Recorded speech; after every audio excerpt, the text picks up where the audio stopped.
안녕하세요, 리피너스입니다. 샌디에고로 이사를 하면서 해야 할 일이 생각보다 많아서 이제야 영상을 올리게 됐는데요. 동부 뉴저지에서 서부 샌디에고로 이사를 하면서 경험한 내용들에 대해서도 자세하게 영상으로 만들어 보겠습니다. 이전 영상에서 미국 집을 사려면 한 달에 얼마가 필요한지에 대해서 1탄으로 가장 비중이 큰 모기지 원금과 이자에 대해서 설명을 드렸고요. 오늘은 먼슬리 페이먼트 파헤치기 2탄인데 말씀드린 대로 2탄에서는 프로퍼티 텍스 재산세와 홈오너스 인슈런스 집 보험 그리고 홈오너스 어소시에이션 HOA 비용에 대해서도 모두 자세하게 말씀드리려고 했으나 이게 또 준비하다 보니까 내용이 많아져서 오늘 2탄에서는 재산세에 대해서만 말씀드리고 나머지 집 보험과 HOA 비용에 대해서는 3탄으로 준비하겠습니다. 4탄은 먼슬리 페이먼트에는 들어가 있지 않지만 집을 관리하는 데 들어가는 비용들에 대해서도 말씀드리려고 합니다. 궁금하신 분들은 구독과 좋아요 부탁드립니다.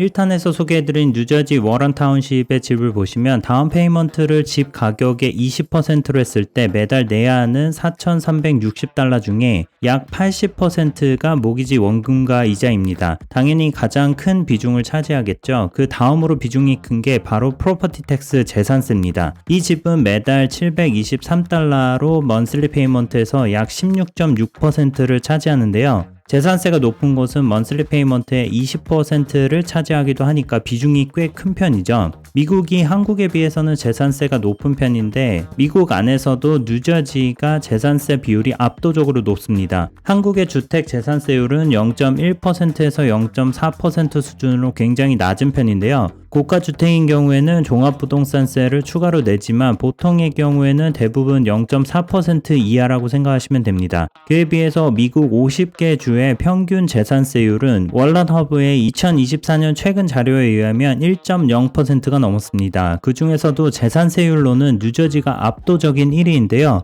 무려 2.33%나 되죠. 만약에 1밀리언 100만 달러짜리 집을 사게 되면 1년에 23,300달러를 재산세로 내야 합니다. 매달 거의 2,000달러에 해당하는 큰 돈을 집을 보유하는 것만으로도 내야 하는 거죠. 2위인 일리노이주는 2.11%고 뉴욕주가 1.64%, 텍사스는 1.63%, 캘리포니아는 0.71%입니다. 의외로 미국 전체 평균보다 훨씬 낮죠. 그리고 재산세율이 가장 낮은 주는 본토는 아니지만 하와이로 0.27%고요. 이 정도면은 한국과 비슷하거나 낮을 수도 있겠네요. 미국 본토에서는 알라바마주가 제일 낮아서 0.39%입니다. 재산세율로 뉴저지가 1위라면 실제 1년에 내야 하는 재산세 금액으로는 어디가 1위일까요? 실제 내야 하는 재산세는 다음과 같이 계산이 됩니다. 재산세는 평가액 곱하기 재산세율로 계산이 되는데 따라서 재산세율이 높아도 집값이 싼 지역이라면 재산세는 낮아지겠죠. 반대로 재산세율이 낮아도 집값이 많이 비싸면 내야 하는 재산세는 당연히 높아집니다.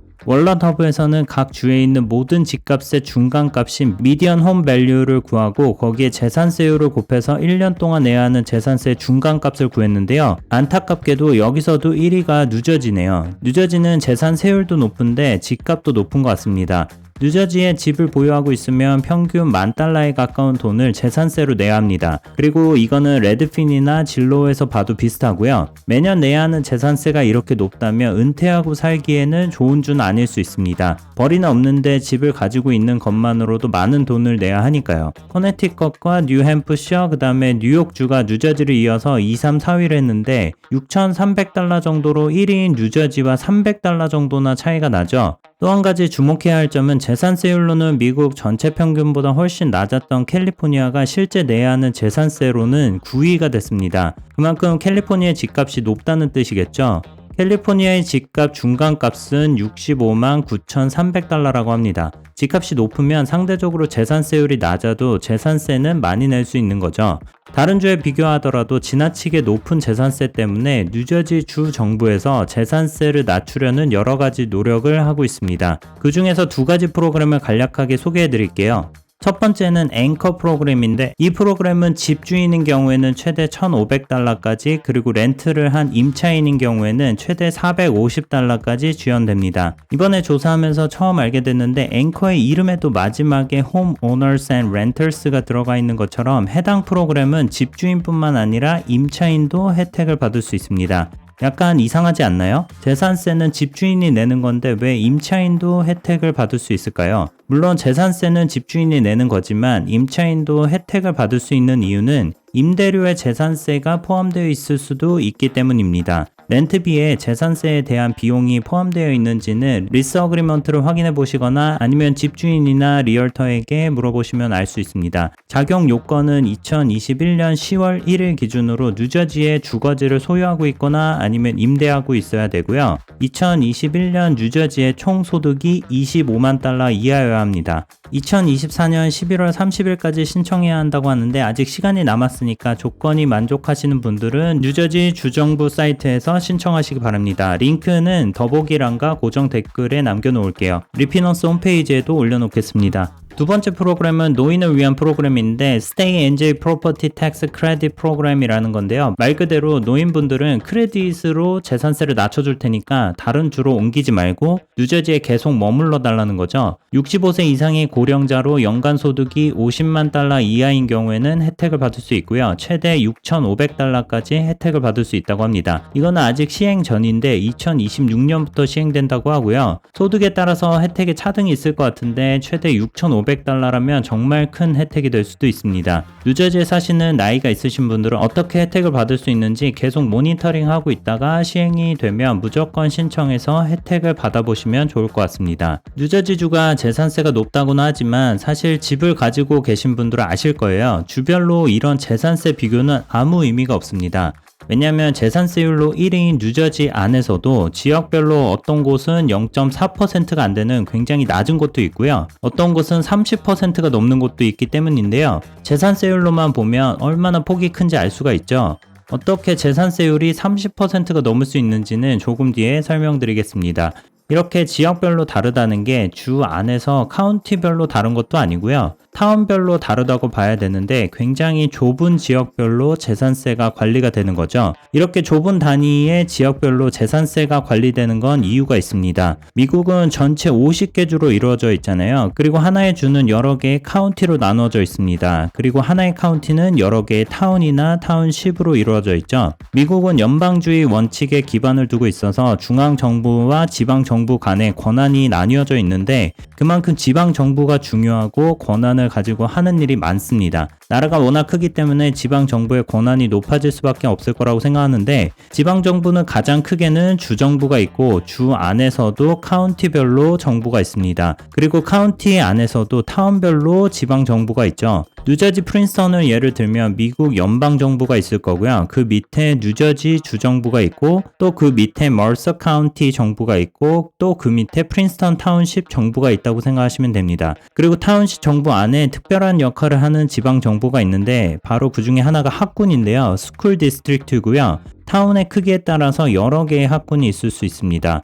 각 지방정부도 권한을 나뉘어 가지는데 재산세는 주로 학군에서 관리가 되고 그 다음으로는 타운십 또 그 다음 카운티 지방정부에서 관리가 되고 혜택을 봅니다. 그래서 재산세 같은 경우에는 주정부까지 가지 않고요. 카운티 또는 타운십 지방정부 안에서 관리되고 사용이 된다고 하네요. 그래서 타운별로 재산세율이 많이 달라질 수 있는 겁니다. 지방정부에서 집집마다 재산세를 거두면 가장 많이 사용되는 곳이 바로 학교입니다. 뉴저지 주 정부에서 공개한 재산세 자료에 따르면 2023년 에버딘 타운십의 재산세는 다음과 같이 사용되었다고 합니다. 재산세의 약 70%가 학교를 위해서 사용이 되었고요. 약 20%가 municipal share라고 되어 있는데 이거는 타운십 지방 정부에서 공공을 위해서 사용되는 자금입니다. 공공 안전을 위해서 지역의 경찰서와 소방서 그리고 응급 의료 서비스 같은 안전 관련된 프로그램을 지원을 하거나 도로나 다리 같은 공공시설 관리에도 쓰이고요. 지방 정부를 운영하기 위해서 공무원 급여, 행정 비용 같은 데도 사용이 된다고 하네요.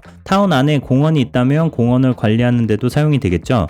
굉장히 광범위하게 사용이 되는 자금입니다. 나머지 10% 정도가 카운티 정부를 위해서 사용이 됩니다. 그러니까 전체의 약 90%가 타운에서 사용이 되는 거죠. 에버딘 타운십의 재산세율과 재산세를 카운티 평균 그 다음에 뉴저지 주 평균과 비교를 해보면 다음과 같습니다. 뉴저지 평균으로도 재산세 절반 이상이 학교 재정에 쓰이는 걸 볼 수가 있죠. 카운티 평균에서는 학교의 비중이 더 높네요.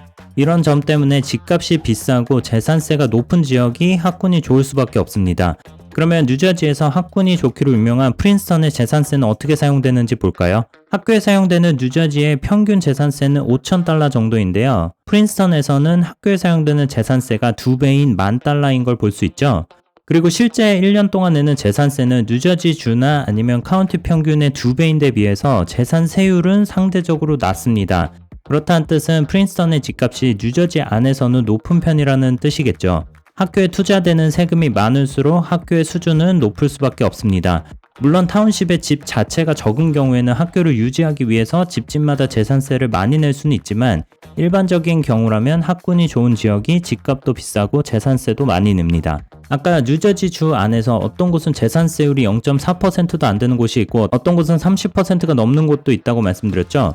뉴저지의 유니온 카운티의 엘리자베스 시티 타운십을 보면 재산세율이 31.43%로 30%가 훨씬 넘는 걸 볼 수 있습니다. 근데 실제 1년 동안 내는 재산세를 보면 뉴저지 평균 재산세가 $9,804 정도인데 엘리자베스 시티는 $1,964로 $1,000 정도만 높죠. 그렇다는 건 엘리자베스 시티의 집 가격이 뉴저지 평균에 비해서 엄청나게 낮은 걸까요? 레드핀의 $769,000에 올라온 계약 중인 엘리자베스 시티의 한 집을 같이 한번 보겠습니다. 레드핀에서는 세일 앤 텍스 히스토리에서 지금까지의 재산세 내역을 자세하게 보실 수 있습니다. 프로퍼티 텍스를 보시면 재산세가 2009년 $10,000 정도에서 10% 언더로 올라가거나 내리면서 2023년에는 $14,552였던 걸 볼 수 있죠. 근데 이상하게도 Assessed Value 감정가가 2022년까지는 겨우 $40,000에서 $50,000 정도였던 걸 보실 수 있습니다. 집 가격이 70만이 넘어가는데 감정가가 5만인 거는 말도 안 되죠. 이거는 아까 프로퍼티 텍스를 계산하는 공식에서 한 가지를 언급하지 않았기 때문인데요. 프로퍼티 텍스는 평가액의 재산세율을 곱해서 계산된다고 말씀드렸는데 평가액은 사실은 한 가지 비율이 더 곱해집니다. 그래서 실제로는 다음과 같이 계산이 되는데 재산세는 평가액의 평가 비율을 곱하고 그 다음에 거기에다 재산세율을 곱해서 계산이 되는데요. 이 어세스먼트 레이쇼 평가 비율은 세금을 계산하는 각 관할 구역에서 결정을 합니다. 그러니까 엘리자베스 시티 타운십은 이 평가 비율을 굉장히 낮게 잡은 거죠. 아마 10% 아래로 잡은 것 같은데 보통은 이 평가 비율이 80에서 90% 정도입니다. 뉴저지에서는 100%인 곳도 많은데 평가 비율이 100%라면 평가 비율을 곱할 필요가 없으니까 재산세는 평가액 곱하기 재산세율로 계산이 됩니다. 엘리자베스 시티처럼 평가 비율을 이렇게 낮게 책정하는 것은 굉장히 드문 경우인데요. 실제 내는 재산세는 그렇게 높지 않은데 재산세율이 30%가 넘은 것처럼 자료를 통합해서 보기도 힘들고 잘못하면 통계가 왜곡되어 보일 수 있습니다. 그래서 재산세율을 평가 비율로 계산한 제너럴 텍스 레이트를 보지 않고 실제 주택의 평가 금액에서 재산세 비율이 얼마나 되는지를 계산한 에펙티브 텍스 레이트를 보기도 합니다. 엘리자베스 시티의 제너럴 텍스 레이트는 31.43%였는데 실제 주택 평가 금액의 비율인 에펙티브 텍스 레이트는 2.399%로 다른 지역과 비슷한 걸 볼 수가 있죠. 이런 점 때문에 현재 엘리자베스 시티에서는 재산평가를 완전히 새로 진행하고 있다고 합니다. 이렇게 재산평가를 수정하는 거를 리밸류에이션이라고 하는데요. 실제로 아까 레드핀에서 찾은 엘리자베스 시티의 텍스 히스토리를 보시면 2023년 어세스 밸류가 46,300달러에서 57만 1,700달러로 확 높아진 걸 볼 수가 있죠. 이 지역은 아마 2023년 재산세 계산에서 리밸류에이션을 이미 한 것 같습니다. 평가 비율이 80% 정도로 조정이 된 것 같네요. 어세스드 밸류가 많이 높아졌지만 재산세율은 확 줄어들어서 실제 프로퍼티 텍스는 $400 정도만 올라갔습니다. 엘리자베스 시티의 재산세에서 또 한 가지 특징을 보시면 상대적으로 타운십에서 공공으로 사용되는 비중이 평균에 비해서 훨씬 높은 걸 볼 수 있죠. 그리고 학교를 위해서 사용되는 금액은 뉴저지주 평균의 절반도 되지 않습니다. 이런 곳은 학군이 좋을 수가 없고요. 아까 레드핀에서 찾아본 엘리자베스 시티의 집도 학군을 보시면 그렇게 좋지 않은 걸 볼 수 있습니다.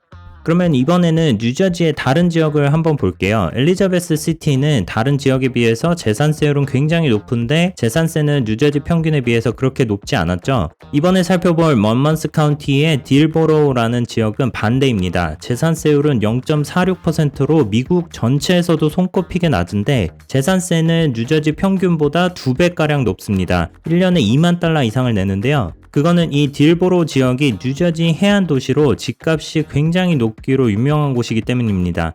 2023년 평균 주택 가격이 4.7밀리언이 넘었습니다. 하나로는 60억 정도 될 것 같은데요. 어마어마하죠. 딜버로우는 주로 여름철에 인구가 급증하는 휴양지로 인기가 많은 지역입니다. 뉴욕이나 아니면 인근의 부자들도 주택을 소유하면서 여름철에 휴가를 보내기 위해서 사용하는 경우가 많다고 하고요. 포브스 잡지에 따르면은 딜버로우가 미국에서 가장 비싼 집 코드 중에 하나로 선정된 적도 있다고 하네요. 주택의 평균 가격이 매우 높기 때문에 재산세율이 아무리 낮아도 실제 1년 동안 내야 하는 재산세는 오히려 올라가는 거죠. 이렇게 집값이 매우 비싼 동네도 의외로 학군은 좋지 않을 수 있습니다. 재산세에서 학교에 사용되는 비율도 굉장히 낮고요. 실제 비용도 2,391달러로 뉴저지 평균 5,100달러 정도의 절반도 안 되는 거죠. 진로우에서 딜버로우 지역에 집을 찾아봐도 학군이 그렇게 좋지가 않습니다. 그거는 이 지역에 사는 대부분의 부자들이 자녀들을 굉장히 좋은 시설에 사립학교에 보내기 때문일 수도 있습니다. 그래서 퍼블릭 스쿨을 위한 재산세는 적게 걷어서 공립학교의 수준이 좋지는 않을 수 있지만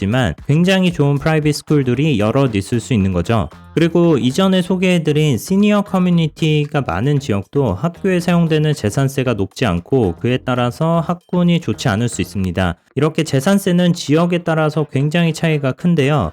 특이한 지역을 몇 군데 예제로 보여드리긴 했지만 이렇게 특수한 지역 몇몇을 제외하면 재산세의 많은 부분이 학교를 위해 사용되는 게 일반적이고요. 그리고 이런 일반적인 지역이라면 집값이 높을수록 재산세에서 학교에 쓰이는 돈도 많아지고요. 당연히 그런 지역이 학군도 좋겠죠.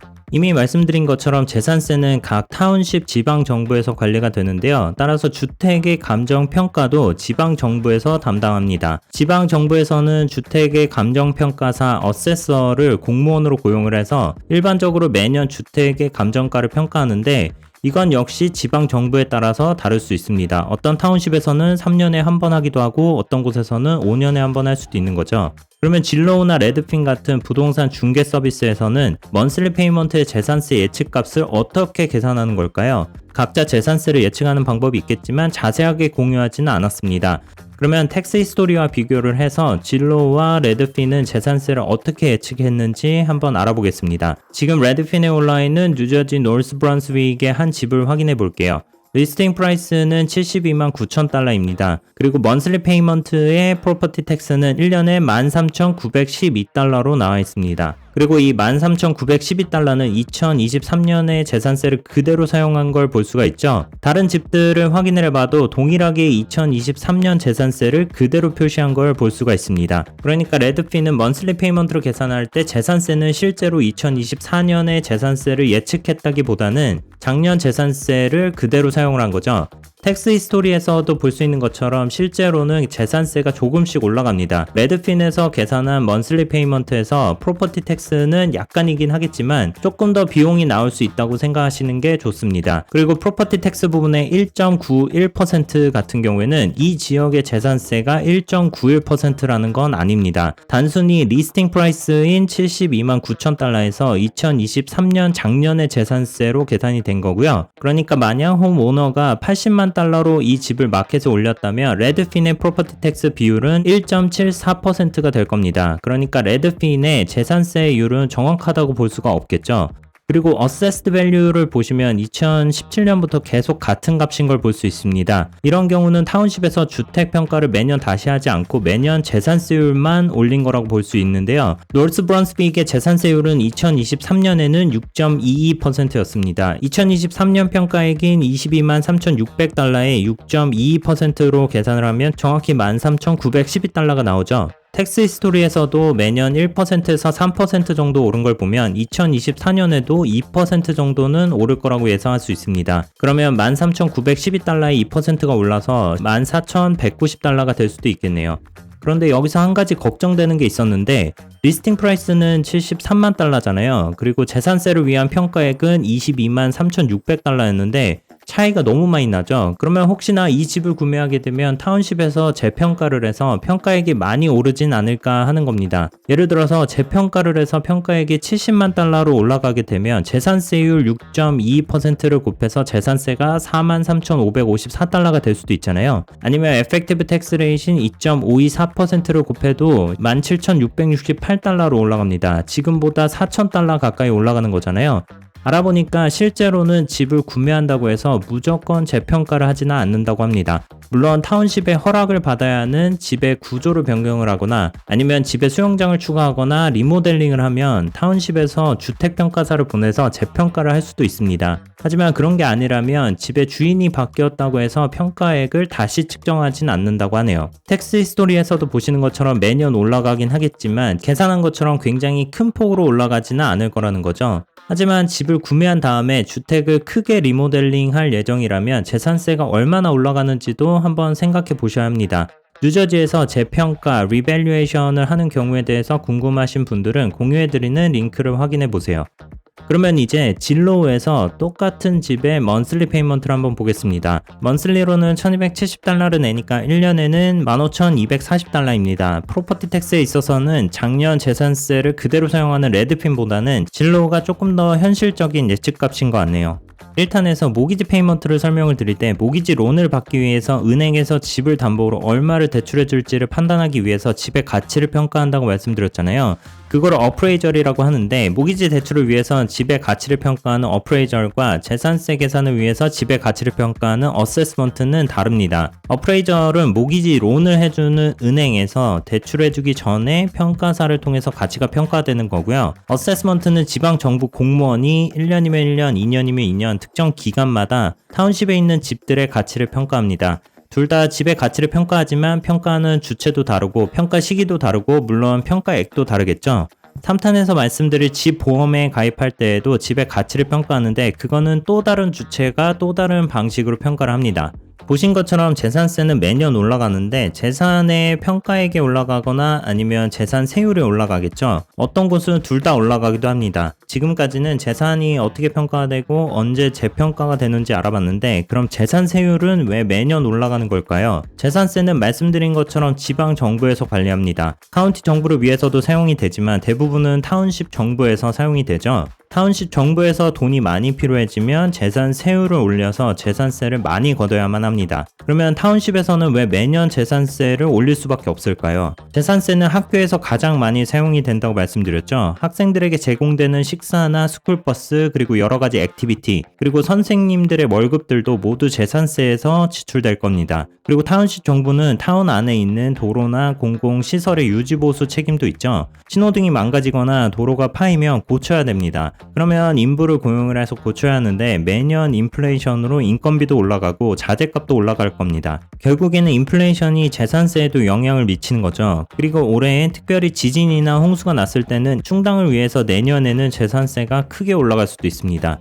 이렇게 재산세는 실제 부동산 시장이 안 좋아서 주택 가격이 떨어지는 것과는 별개로 그냥 올라갈 수도 있습니다. 인플레이션은 항상 있을 테니까요. 또 한 가지는 이런 경우도 있을 수 있는데 예를 들어서 타운십 정부에서 어떤 시설을 타운에 짓는 거를 반대해서 소송을 걸었어요. 그런데 결국에는 패소를 하게 돼서 큰 금액을 손해배상해줘야 한다고 하면 이것 또한 내년 재산세가 올라가는 원인이 될 수 있습니다. 타운의 모든 일들이 결국에는 재산세와 직접적으로 연관되어 있기 때문에 집을 소유하게 되면 동네 소식에 조금 더 관심을 기울여야 할 수도 있습니다. 지금까지는 재산세가 어떻게 계산되는지에 대해서 자세하게 알아봤는데요. 그러면 재산세는 언제 어떻게 낼까요? 미국의 재산세는 일반적으로 분기별로 납부가 됩니다. 하지만 지금까지 여러 영상에서 말씀드린 것처럼 이것도 역시 주마다 다르고요. 뉴저지 주 같은 경우에는 1년에 2번 납부합니다. 7월과 9월에 50%씩 나눠서 납부하게 되는데 6월, 12월 아니면 3월, 9월 이렇게 텀을 좀 두고 납부하면 좋을 텐데 이거는 또 왜 이렇게 한 번 내고 조금 있다가 2달 뒤에 또 납부하는 걸까요? 그거는 뉴저지 같은 경우에는 1년에 한 번 재산세가 계산이 되고 1년에 한 번만 내면 되는 건데 몰아서 한 번에 내면 부담이 될 수도 있기 때문에 7월과 9월에 50%씩 나눠 내도록 배려를 해준 거죠. 다른 주에서는 분기별로 재산세가 계산되는 곳도 있습니다. 미국은 사실 주마다 다른 나라라고 생각해도 될 것 같아요. 거의 모든 게 조금씩 다 다르더라고요. 뉴저지 같은 경우에는 1년에 한 번 10월 1일을 기준으로 재산세가 계산됩니다. 그리고 6월 1일을 기준으로 소유권이 있는 사람에게 재산세가 부과되기 때문에 만약에 제가 올해 집을 샀는데 클로징을 해서 집이 내 소유가 된 날짜가 5월 31일이라면 이전 집주인은 올해 재산세를 내지 않아도 됩니다. 대신에 올해 재산세는 저한테 청구가 되겠죠. 모기지론이 없이 현금으로만 주택을 구매한 경우에는 심플하게 재산세 고지서를 받으면 해당 금액을 직접 납부하면 되지만 모기지론으로 대출을 끼고 주택을 구매한 경우에는 재산세를 직접 납부하지 않습니다. 모기지론으로 대출을 받으면 대출 기간에서 에스크로우라고 하는 계정을 만들어 주는데요. 집주인은 이 에스크로 계정에 모기지 원금과 이자, 재산세, 집 보험료를 한꺼번에 모아서 넣으면 대출 기간에서 지방 정부에 재산세를 대신 납부합니다. 근데 모기지 대출은 매달 원금과 이자를 내지만 재산세는 1년에 한 번 또는 2번만 내잖아요. 그래서 모기지 대출 기간에서는 작년 재산세를 기준으로 추정치를 계산을 해서 12개월로 나눠서 매달 모기지 상환금에 포함을 시키는데요. 만약에 예상 재산세가 $10,000였는데 실제로 청구된 재산세가 $12,000라면 부족한 부분은 재산세를 내야 할 때 추가 지불을 요구할 거고요. 만약에 실제 청구된 재산세가 $8,000로 돈이 남게 되면 환불을 해주거나 아니면 내년 재산세에 적용이 될 수 있습니다. 에스크로 계정에 대해서는 나중에 필요하면 추가로 영상을 만들겠습니다. 모기지 대출을 전부 갚아서 에스크로 계정도 종료가 되면 이때부터는 재산세 고지서를 받아서 직접 납부하시면 됩니다. 오늘은 미국에서 집을 살 때 매달 지불해야 하는 먼슬리 페이먼트의 2탄으로 프로퍼티 텍스 재산세에 대해서 말씀드렸습니다. 다음 3탄에서는 집 보험료와 HOA fee에 대해서도 설명을 드리고요. 4탄에서는 먼슬리 페이먼트에는 들어가 있지 않지만 결코 무시할 수 없는 집 유지 비용에 대해서 말씀드리겠습니다. 궁금하신 분들은 구독과 좋아요, 알림 설정 부탁드립니다. 먼슬리 페이먼트 1탄에서는 모기지 페이먼트에 대해서 설명을 드렸는데 대출을 받아서 집을 사게 되면 매달 같은 돈을 은행에 갚게 되잖아요. 처음에는 매달 내는 돈에서 대부분이 이자일 거지만 조금씩 원금을 갚아나가면서 이자의 비중이 줄고 나중에는 대부분 원금을 갚는다는 거는 알고 계실 거예요. 하지만 매달 얼마의 이자를 내고 얼마의 원금을 갚는지 정확히 계산해 보시는 분들은 많지 않을 거라고 생각합니다. 실제로 계산해 보시면 정말 깜짝 놀라실 거예요. 5년을 갚아도 10년을 갚아도 실제로 갚는 원금은 생각보다 훨씬 적습니다. 리피너스 홈페이지에서 무료로 제공하는 모기지 계산기로 정확히 계산해 보실 수가 있고요. 더 자세한 내용은 이어지는 영상에서 확인해 보세요. 감사합니다. 지금까지 라이프 인 US 리피너스였습니다.